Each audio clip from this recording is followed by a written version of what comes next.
Today, we're talking about swatting reaching some new highs, or lows, however you want to see it. Apple and other tech companies plan to make our virtual assistants finally not suck. And the New York Times is suing OpenAI and Microsoft for using, quote, millions of their articles for training without permission. All in today's episode of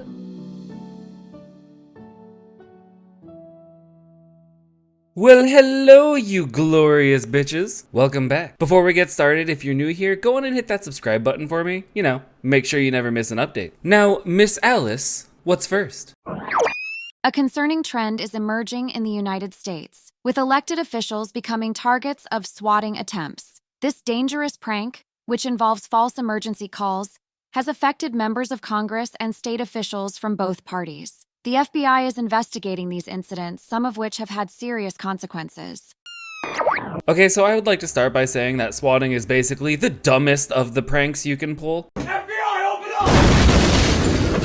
up! And now it's reached our elected officials. So, good job, America. I mean, when you think about it, it was really just a matter of time. Oh, and the list isn't very small either. People got pretty ballsy. There's State Rep Kevin Miller, Representatives Marjorie Taylor Greene, Brandon Williams, Ohio Attorney General David Yost, and Boston Mayor Michelle Wu, all getting to join this dangerous, unwanted, massive waste of our resources of a club. The FBI has begun looking into these swatting cases, and they think that it might be the work of a foreign group. So, international pranksters. Well, that's a new one. Actually, it sounds like someone may be learning off of our own actions, so that's exciting. Swatting's been around for a while, mostly seen in the gaming community, but now that it's hit the big leagues, we may actually see some traction and consequences. I mean, historically, it's no secret that sometimes it takes being personally affected for legislatures to spring into action. It's like they don't feel the heat until they see their own backyard on fire. And now with swatting knocking on their doors, we might just see some real change.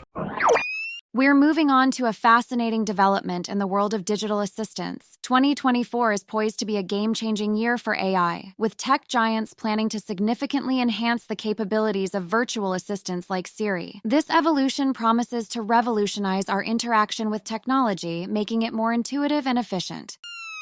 Well, it looks like we're never gonna need to talk to each other again. And I can finally get a girlfriend. Now, we're all familiar with our current assistant's limitations, often resulting in more frustration than, well, assistance, but that's about to change big time. Imagine Siri, but supercharged with a ChatGPT-like intelligence. We're talking about a leap from basic commands to full-blown conversations with your cell phone. I know a bunch of you are excited about that, especially you iPhone users. Disgusting. Hurts when shots are fired, doesn't it? All jokes aside, I really can't stress how huge of a shift this is going to be. With advanced AI, we'll communicate with our gadgets using natural language, making tech more accessible and less, well, annoying. While Silicon Valley might have us believing that AI reaching human levels of intelligence is the goal, the real magic of AI lies in enhancing our daily tech interactions. The goal isn't to replace humans, it's to make our lives easier and arguably better. And it's not just Apple. Google's on the move with Bard's Gemini, their next-gen AI, and Nano, a customized version of their mobile phone. Of their mobile phone? For their mobile phones. My bad. This means your phone won't just respond to "Hey Google," but actually be able to understand and assist you in a more meaningful way. This evolution represents a major step towards seamless human-computer interaction. While exciting, the shift does raise some questions about privacy, reliance on technology, and the potential for AI to misunderstand or misinterpret human commands. Sum it all up, we're on a brink of a new era in tech, one where our relationship with gadgets is more,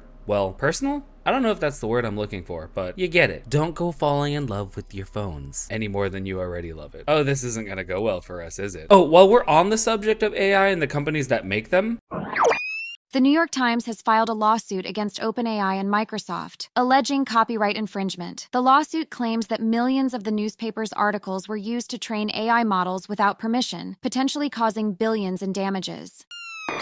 Yep, so the New York Times, a giant in the news industry, is taking on tech titans OpenAI and Microsoft. The heart of the issue? The Times alleges that their articles, which required paid subscriptions, were used to train AI models like ChatGPT and Microsoft products, including Bing. The Times argues that this use of their content threatens their ability to provide quality journalism. I'm unsure how AI learning will affect their personal quality of work, but let's sidebar that for a sec. They're not just peeved about the use of their work, they're worried about the impact on their business. So what you're saying saying is the quality thing was just some fluff and lies. I mean, let's be real. If an AI can regurgitate my news, why the hell would I pay for a subscription? The lawsuit also points out instances where AI chatbots gave users excerpts from the Times articles or even falsely attributed information to the newspaper. And in an age of misinformation, that's a massive problem. I can give them that one. I mean, we are talking about the credibility of one of the most respected news organizations at stake, so 2 points to Ravenclaw. Now, this isn't just a one-off case. Other publishers and creators, from authors to musicians, are grappling with how AI impacts their work and rights. So this lawsuit is just the tip of the iceberg in this sea of legal and ethical questions they're about to navigate. The Times is seeking damages in an order for the company to stop using their content and destroy any data already harvested, which is a bit of a different approach compared to other media groups who have struck deals with OpenAI, like the Associated Press, for example. So what does this mean for the future of AI and journalism? Well, as AI continues to evolve, the lines between content creation and content usage are going to blur further. This lawsuit will most likely contribute to the start of a larger conversation about the rights of content creators in the age of AI. Because it is crucial to recognize and respect the IP of said creators, ensuring that their work is fairly used and that they're compensated appropriately. But really, the suit is about the potential for AI to undermine traditional journalism, posing significant challenges to the industry's sustainability. In other words, AI is gonna fuck their bottom line. They gonna fuck it hard. No lube.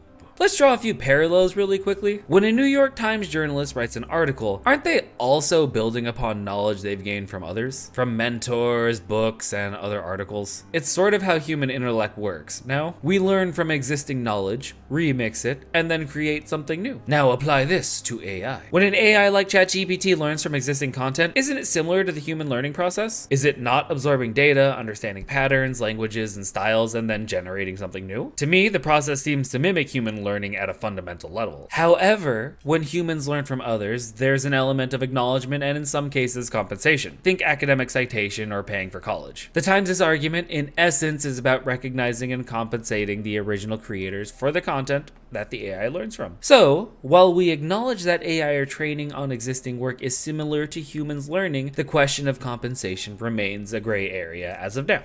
Perhaps there is a need for a new framework, a way to compensate creators whose contributions to AI development outside these large companies making deals with each other. Recognizing and compensating creators can encourage more content generation, fostering a healthy ecosystem where AI and human creativity thrive together. The challenge is going to be finding a balance. Overregulation can stifle AI innovation, while lack of compensation might discourage content creation. And on that wise Yoda-like statement, I'm going to end today's show. Don't forget to show some love and hit that like button. Otherwise, stay weird, stay safe, and I will see you next time.